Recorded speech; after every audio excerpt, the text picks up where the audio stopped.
عن ابي سعيد عن النبي صلى الله عليه وسلم في قوله تعالى وفرش مرفوعة. قال الارتفاع هنا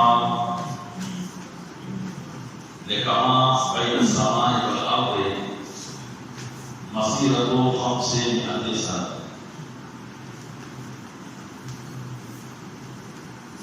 حضرت ابو سعید خدری رضی اللہ تعالیٰ عنہ سے روایت ہے اور وہ نبی کریم صلی اللہ علیہ وسلم سے روایت کرتے ہیں.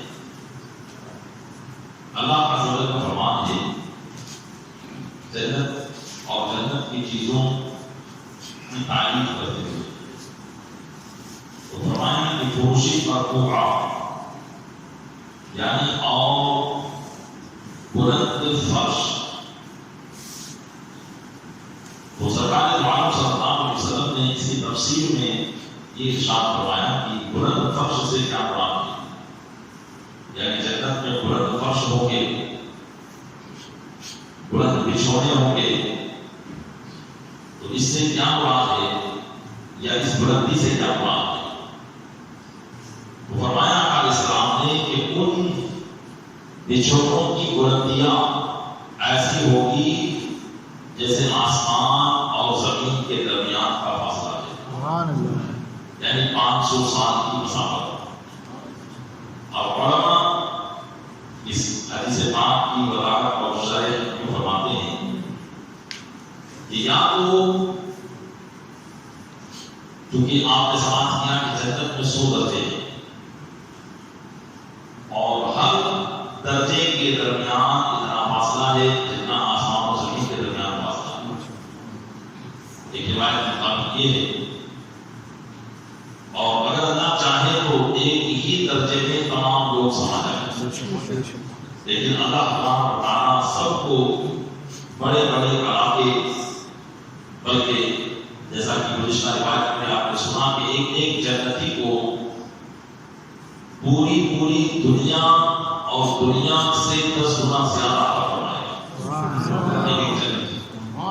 تو اس طریقے سے یہ پورے جنت کے 100 درجات سے جنت کے یہ 100 درجات اس طریقے سے جنتیوں سے پورے کیے جائیں گے. تو فرماتے علماء کی یا تو اس کی شرح یہ ہے کہ جو بچھونے جو ہر درجے کا فرش ہوگا, بچھونا ہوگا, اس کی بلندی زمین و آسمان کے درمیان ہوگی. یا یہ فرماتے ہیں کہ ایک شرح اس میں یہ بھی ہو سکتی ہے, علماء نے فرمایا کہ اللہ تبارک و تعالیٰ جنتیوں کو جو تخت عطا فرمائے گا اس تخت کے پائے اتنے اونچے ہوں گے جیسے زمین اور آسمان کے درمیان فاصلہ ہے. تو اور بھی تفصیلیں اور وضاحتیں اس کی گئی ہے. وعن انس عن النبي صلى الله عليه وسلم قال يؤتى المؤمن في الجنة قبلا كذا وكذا من الجماع. قيل يا رسول الله او يتيق ذلك قال يؤتى قوة مئة. حضرت انس سے روایت میں نبی کریم صلی اللہ علیہ وسلم سے روایت کرتے ہیں یا آقا صلی اللہ علیہ وسلم نے فرمایا کہ مومن کو جنت میں اتنے لوگوں کی طاقت دی جائے گی.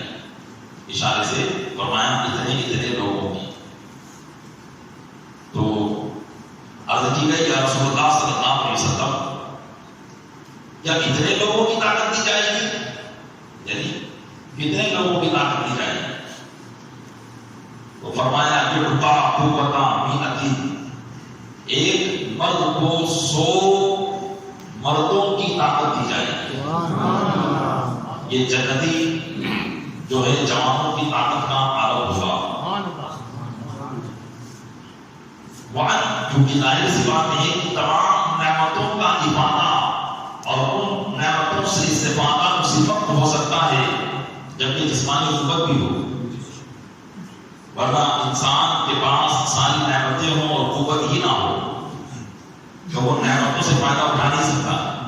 جیسے بستر پر پڑا ہوا مریض, تو اتنی نعمتیں جو اللہ تبارک و تعالیٰ عطا فرمائے گا تو اس کے لیے قوت بھی تو چاہیے. تو فرمایا 100 مردوں کی طاقت عطا کی جائے. وعن سعد بن ابي وقاص عن النبي صلى الله عليه وسلم قال لو انما يقل ظفر مما في الجنه فرأى لتزخرفت له ما بين خوافق السماء والارض. جنت کی تعریف کرتے ہوئے ایک اور بات میرے آقا علیہ السلام نے ارشاد فرمائی کہ اگر جو ناخن اٹھاتا ہے، یعنی دنیا کے اندر ہمارے ناخن اگر بڑے ہو جائے تو اس میں کچرا میل کچیل بھر جاتا ہے، لیکن جنت میں جو مومنین کے ناخن ہوں گے تو وہاں تو کوئی میل کچیل کا کام ہی نہیں ہے، اور نہ ہی وہاں ناخن بڑھنے کا کام، کیونکہ انسان کا جسم ایک حالت پر ہوگا، نہ گھٹے گا نہ بڑھے گا، اور نہ اس میں کمزوری پیدا ہوگی نہ طاقت میں اضافہ ہوگا. جتنی طاقت عطا فرما دی گئی بس وہی، اس لیے کہ یہ ساری چیزوں کا نظام چلتا ہے رات اور دن سے، اور جب وہاں رات اور دن ہی نہیں ہوں گے تو یہ نظام بھی وہاں پر نہیں ہوگا. اس لیے نہ تو اس کے کپڑے میلے ہوں گے، نہ اس کے جسم پر میل ہوگا، نہ اس کے بال بڑھیں گے، بس وہ ایک حالت پر ہوگا، لیکن ہر حالت میں نعمتوں کا طرح طرح سے لطف اٹھائے گا. تو فرمایا کہ جنت میں بھی ناخنوں کے درمیان کچھ ہوگا لیکن وہ میل کچیل نہیں ہوگا. فرماتے ہیں کہ انما یقل الظفر مما فی الجنت فدعا لتزخرفت له ما بین خوافق السماوات والارض.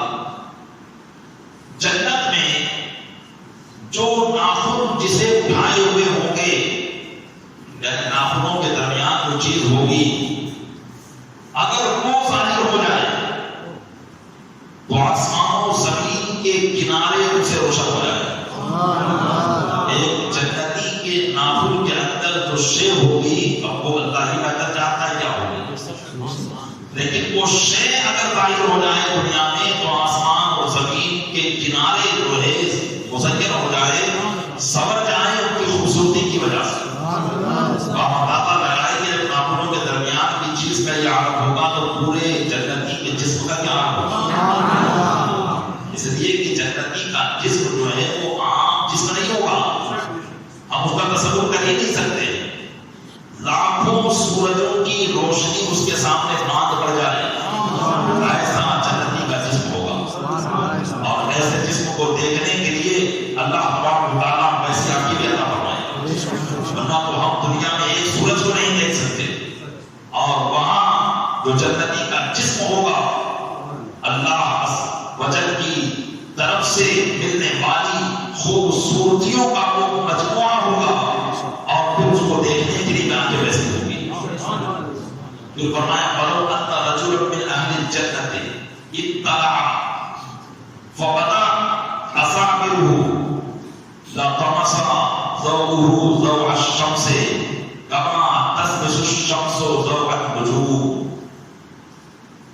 ایک اور بات ارشاد فرمائی کہ جنتی کیسا ہوگا کہ اگر اہل جنت میں سے کوئی مرد جھانکے دنیا کی طرف، اہل جنت میں سے کوئی مرد جھانکے دنیا کی طرف اور صرف اس کا کنگن ظاہر ہو جائے. اللہ کے فضل سے آج دنیا کے اندر تو مردوں کو سونا چاندی پہننا حرام ہے، لیکن اور عورتوں کو جائز ہے، لیکن جنت میں اللہ تبارک و تعالیٰ مردوں کو بھی زیورات عطا فرمائے اور ان کے جسم پر بھی زیورات ہوں گے اور ان کے ہاتھوں میں بھی کنگن ہوں گے. تو اسی کنگن کی یہ بات چل رہی ہے کہ اگر جنتیوں میں سے کوئی شخص کوئی مرد جھانکے اور صرف اس کا کنگن ظاہر ہو جائے دنیا کی طرف، تو فرماتے ہیں آقا علیہ السلام کہ اس کی روشنی سورج کی روشنی کو باندھ کر دے. جیسے سورج کی روشنی ستاروں کی روشنی کو ختم کر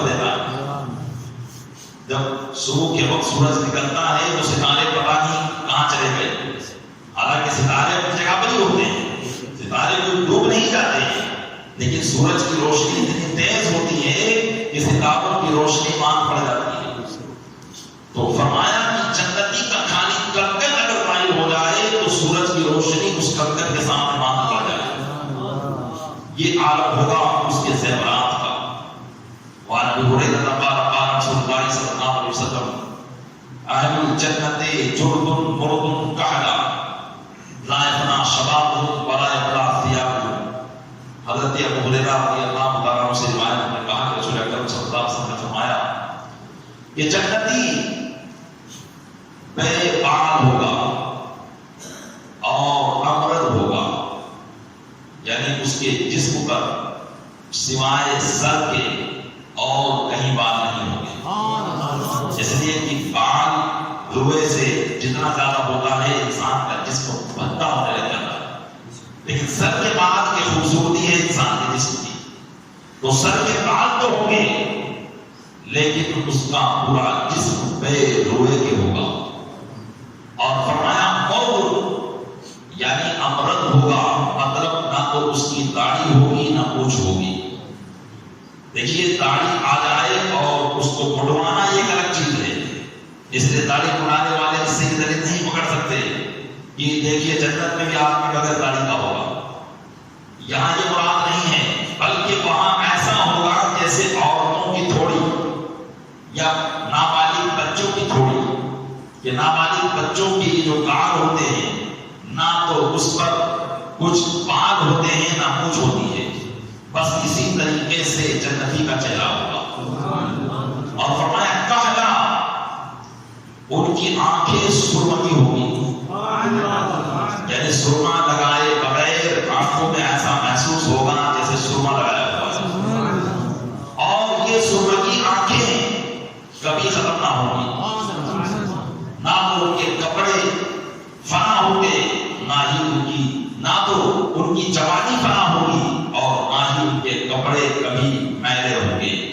اس طریقے کا جنت ہوگا. اور ایک اور روایت اسی سے ملتی جلتی فرمایا وعن معاذ بن جبل ان النبي صلی اللہ علیہ وسلم قال يدخل اهل الجنة جردا بردا مكحلين ابناء 30 او 33 سنة. حضرت معاذ بن جبل رضی اللہ تعالیٰ عنہ سے روایت نبی کریم صلی اللہ علیہ وسلم نے فرمایا کہ جنتی جنت میں داخل ہوں گے اس حال میں کہ وہ بے روئے اور بے ریش ہوں گے، یعنی نہ تو ان کے جسم پر کوئی روا ہوگا اور نہ ہی ان کے چہرے پر داڑھی ہوگی. اور وہ سرمئی آنکھ والے ہوں گے اور ان کی عمر 30 یا 35 سال کی ہوگی. یہ آقا اسلام نے تو کوئی ایک ہی لفظ بیان کیا ہوگا، یہاں جو شک ہے یہ راوی کا شک ہے، کیونکہ ہو سکتا ہے کہ بھائی انہوں نے سننے میں 30 سنا یا 33 سنا، اس لیے انہوں نے دو لفظ بیان کر دیے. لیکن آقا صلی اللہ علیہ وسلم نے تو کوئی ایک عمر ہی بیان کی ہوگی، تو اسی لیے فرمایا کہ 30 یا 33 سال کی ان کی عمر ہوگی. وعن اسماء بنت ابی بکر قال سمعت رسول اللہ صلی اللہ علیہ وسلم وذكر له سدرة المنتهى قال يسير الراكب في ظل الفنا منها 100 سنة أو يستدل بظلها 100 الراكب شك الراكب فيها. حضرت اسماء بنت ابی بکر صدیق رضی اللہ تعالیٰ عنہا یہ ام المؤمنین عائشہ صدیقہ کی بڑی بہن ہے، یہ کہتی ہیں کہ میں نے رسول اللہ صلی اللہ علیہ وسلم کو فرماتے ہوئے سنا، کب اس حال میں کہ آپ کی بارگاہ میں سدرۃ المنتہا کا ذکر ہوا، یعنی بات چل رہی تھی تو بات کے درمیان سدرۃ المنتہا کا ذکر آ گیا. سدرہ کا معنی ہوتا ہے بیری کا درخت جو بہر ہم کھاتے ہیں، اسی کے درخت کو سدرہ کہتے ہیں. اور یہ درخت 7ویں آسمان پر ہے اور اس کو منتہا اس لیے کہا جاتا ہے کہ یہاں عام لوگوں کی پہنچ نہیں ہے، خاص جو اللہ کے فرشتے ہیں وہی جا سکتے ہیں، اور پھر وہ فرشتے بھی اس حد سے آگے نہیں جا سکتے. اسی لیے اس کو سدرۃ المنتہا کہا جاتا ہے، یعنی جہاں پر مخلوق کی انتہا ہو گئی. اور میرے آقا صلی اللہ علیہ وسلم شب معراج اس سے جانے تشریف لے گئے، یہ آپ کی شان تھی. تو یہی سدرۃ المنتہا وہ فرماتی ہے کہ میں نے اس وقت سنا جب کہ رسول اللہ کی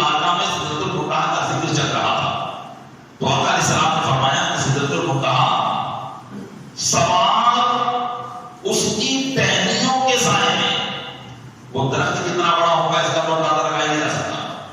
تو فرمایا کہ سوال اس کی شاخوں کے سائے میں 100 سال تک چلتا رہے. یا حضرت اسماء کہتی ہیں شک ہے ان کو بھی اس روایت کو بیان کرنے میں کہ یا تو آقا علیہ السلام نے ٹہنیاں کہی تھی یا خود اس درخت کا سایہ کہا کہ اس درخت کے سائے میں 100 سال تک چلتا رہے گا, یا جو ہے اس کی شاخ کے سائے میں 100 سال تک چلتا رہے گا. پھر فرمایا فیہ فراش الرحب, اس درخت میں سونے کے پتنگے کہتے ہیں ان جانوروں کو جو درخت کے ہریالی, جب درخت ہرا بھرا ہوتا ہے تو اس کے ارد گرد تتلی کی طرح گھومتے رہتے ہیں, تتلی کی طرح جو گھومتے رہتے ہیں ان کو پتنگا کہا جاتا ہے. تو فرمایا کہ اس میں سونے کے پتنگے ہیں اس درخت میں, یعنی اور وہ فرشتے ہیں. اللہ نے اس شکل میں فرشتوں کو پیدا فرمایا جن کا جسم سونے کی طرح یا سونا ہی ہے. اور اس کے پھل ایسے ہیں جیسے پٹکے, یہ پٹکے کے برابر اس کا پھل ہے. اور ایک بات میں آیا کہ اس درخت کے پتے ہاتھی کے کان کے برابر ہوں گے. وہ ایسا درخت ہوگا کہ اس درخت کو کہا ہوگا کہ آیا خوبصورت ہوگا.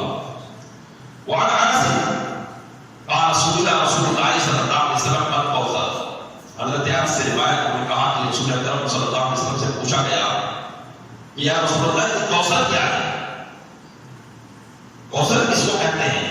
قال ذاک النہر اعطانیہ اللہ یعنی فی الجنہ.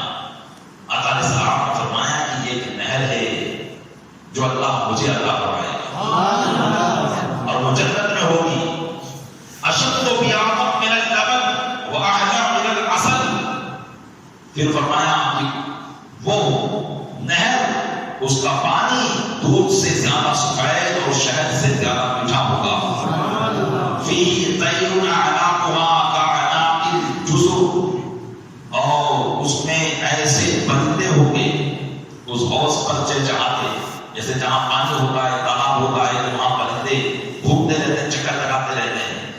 تو فرمایا کہ اس میں ایسے پرندے ہوں گے جن کی گردنیں اونٹ کی گردن کی طرح ہوگی.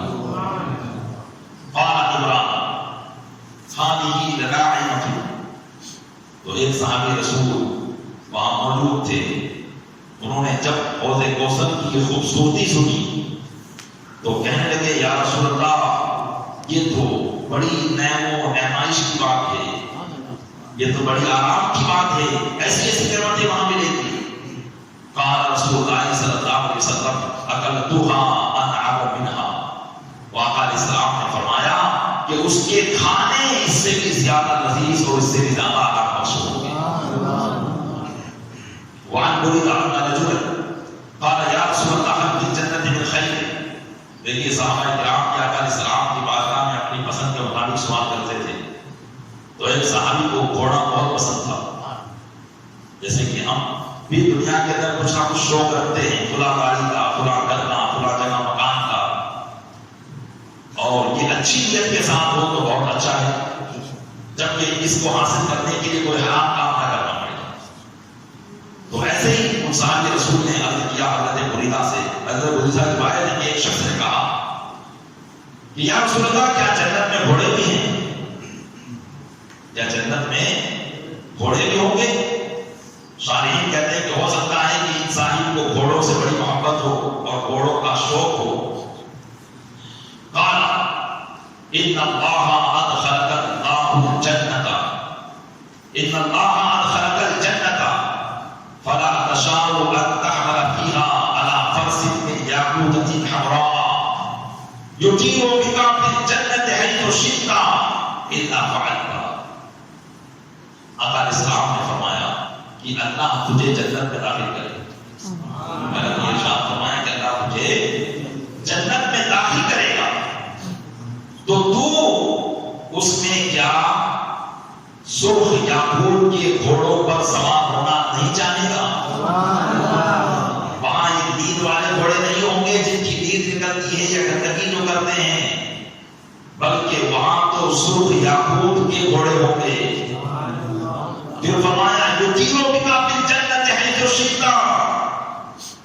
تو جہاں چاہے گا وہ تجھے اڑا کر لے جائے گا، تو جہاں چاہے گا وہ تجھے اڑا کے لے جائیں گے۔ آقا علیہ السلام نے فرمایا کہ تو ان پر یاقوت کے گھوڑوں پر کہ وہ جہاں تو چاہے تجھے اڑا کر لے جائے نہیں جائے گا مگر تو ایسا کرے گا، یعنی وہاں جانے کے بعد یہ دنیا کی نعمتیں بھول جاؤ گے، آخرت کی نعمتوں میں ایسے بدل ہو جاؤ گے۔ اور ہم فرماتے ہیں کہ یہ جنتی سواریاں تو صرف شان و شوکت کے لیے ہوگی، انسان کی شان و شوکت کے لیے ہوگی کہ اللہ تبارک و تعالیٰ نے اس کو وہ شان عطا فرمائی، یہ صرف شان و شوکت کے لیے ہوگی۔ خود جنتی میں اتنی طاقت ہوگی کہ وہ ایک لمحے میں جہاں چاہے گا وہاں پہنچ جائے گا، یہ جنتیوں کی طاقت کا انداز۔ دیکھیے آپ کو ایک مثال بتاؤں، میرے آقا صلی اللہ علیہ وسلم فرماتے ہیں کہ معراج کی رات براق سے مسجد حرام سے مسجد اقصی ہے، اور یہ جنتی سواری ہے، جنتی سواری براق ہے، اور براق برق سے بنا، برق کہتے ہیں بجلی کو، اسی لیے اس کو براق کہتے ہیں کہ بہت تیز رفتار سواری ہے، کہ اس کا پہلا قدم وہاں پڑتا ہے جہاں اس کی پہلی نظر پڑتی ہے۔ جیسے زمین سے آسمان ہم کو دکھتا ہے تو پہلا قدم ہی وہی ہے، اتنی تیز رفتار سواری ہے۔ لیکن جنتیوں کی رفتار اس سے بھی تیز، اس کی مثال علماء فرماتے ہیں کہ اس کی مثال کیا سمجھیے کہ رسول اکرم صلی اللہ علیہ وسلم جب مسجد اقصی پہنچے تو تمام انبیاء کرام مسجد اقصی میں موجود تھے اور سب کو اپنے نماز پڑھائی، اور جب نماز پڑھ کے وہاں سے فارغ ہوئے آقا علیہ السلام اپنی براق پر واپس تشریف لائے، اور آپ براق پر پہنچے تو ہر آسمان پر آپ نے کسی نہ کسی نبی سے ملاقات کی، اور وہ نبی ان سے پہلے وہاں پہنچ چکے تھے۔ تو سرکار دو عالم صلی اللہ علیہ وسلم کا جانا یہ شان و شوکت کے طور پر براق سے تھا، لیکن جنتی کی طاقت اس سے زیادہ تیز تھی۔ تو علماء فرماتے ہیں کہ یہ جنتی سواریاں یہ صرف زینت کے لیے ہوگی، شان و شوکت کے لیے ہوگی، ورنہ خود جنتی کی ایسی طاقت ہوگی کیونکہ جب 10 دنیا کے برابر اس کو اللہ جگہ عطا فرمائے، 10 دنیا کے برابر جب اللہ اس کو ہر جنتی کو مقام عطا فرمائے گا اور اس کا اتنا بڑا علاقہ ہوگا تو اس پورے علاقے کی دیکھ بھال بھی تو اسی کو کرنا ہے، اس پورے علاقے میں جانا بھی تو اسی کو ہے، اس پورے علاقے میں اس کے گھر والے بھی تو بسے ہوں گے، تو وہ جب چاہے گا اپنے گھر والوں پہ جہاں چاہے گا پہنچ جائے گا، یہ اس کی طاقت کا اندازہ ہوگا۔ لیکن جنتی سواریوں پر سوار ہونا یہ صرف شان و شوکت کے لیے ہوگا۔ تو فرماتے ہیں کہ جب وہ شخص نے سوال کیا تو آقا علیہ السلام نے فرمایا وَسَأَلَهُ رَجُلٌ، تو پھر ایک اور شخص نے پوچھا، قال یا رسول اللہ هل فی الجنت من ابل، کیا جنت میں اونٹ بھی ہوں گے؟ جب گھوڑوں کا سوال کیا تو فرمایا سورہ یاقوت کے ہوں گے، اور اب اونٹ کا کیا تو فرمایا آقا علیہ السلام نے فَلَمْ يَقُلْ لَهُ مَا قَالَ لِصَاحِبِهِ، راوی کہتے ہیں کہ آقا علیہ السلام نے ان صاحب کو وہ نہیں فرمایا جو ان کے ساتھی سے فرمایا، ان کے ساتھی کو یہ فرمایا تھا کہ ان اللہ ادخلک الجنۃ، بے شک اللہ تجھے جنت میں داخل فرمائے گا، لیکن جس نے اونٹ کا سوال کیا اس کے لیے یہ نہیں فرمایا، بلکہ کیا فرمایا فقال ان يدخلك الله جنۃ يكن لك فيها ما اشتهت نفسك ولذت عينك، ارشاد فرمایا کہ اگر اللہ تجھے جنت میں داخل کرے، وہاں شک نہیں تھا اور یہاں شک ہے کہ اگر اللہ تجھے جنت میں داخل کرے تو تیرے لیے جنت میں وہ چیز ہوگی جو تیرا دل چاہے گا اور جس سے تیری آنکھیں لطف اندوز ہوگی، ہر وہ چیز اللہ تعالیٰ تجھے جنت میں عطا فرما دے گا۔ اور وہ فرماتے ہیں کہ جواب اس لیے فرمایا تاکہ پھر کوئی دوسرا سوال نہ کرے، ورنہ بکریوں سے محبت کرنے والا پوچھتا کیا بکریاں ہوں گی، ہر چیز کسی نہ کسی چیز سے محبت کرتا ہے تو وہ اس کے تعلق سے پوچھے گا۔ اور آقا علیہ السلام نے فرمایا کہ اگر تم جنت میں داخل ہونے میں کامیاب ہو گئے تو پھر تمہارے لیے وہاں پر وہ ہے جو تمہاری دل چاہتی ہے۔ اور میں نے پہلے بھی بتایا تھا کہ جو جنت کی شان کے لائق جو چیزیں نہیں ہیں، انسان کے دل میں وہ خواہشات آئیں گی نہیں، پر انسان سوچے کہ یار یہاں پر لوہار کا کام نہیں کروں تو یہ جنت کی شان کے لائق نہیں، وہ یہ سوچے کہ میں یہاں محنت مزدوری کروں، یہ جنت کی شان کے لائق نہیں ہے.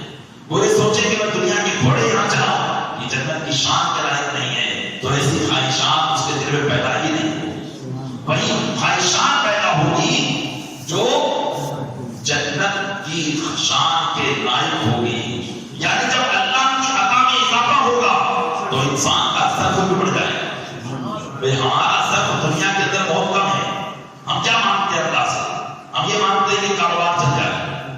یہ بہت چھوٹا ضرف ہے. اتنی بڑی بارگاہ سے صرف کاروبار چلنے کی دعا، اتنی بڑی بارگاہ سے تو عطائیں مانگنی چاہیے کہ مولا ایمان کی سلامتی کے ساتھ ایسا خوش رکھ کہ کبھی مجھ میں تکلیف پیدا نہ ہو.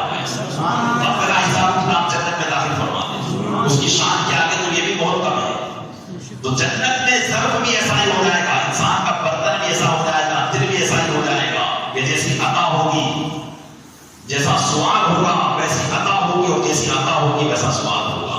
اللہ تبارک و تعالیٰ اپنے محبوب صلی اللہ علیہ وسلم کے صدقے میں ان باتوں کو ہمارے لیے حقیقی طور پر فرما دے، اور اپنے محبوب کے صدقے میں اس ساری نعمتوں کا ہمیں مستحق قرار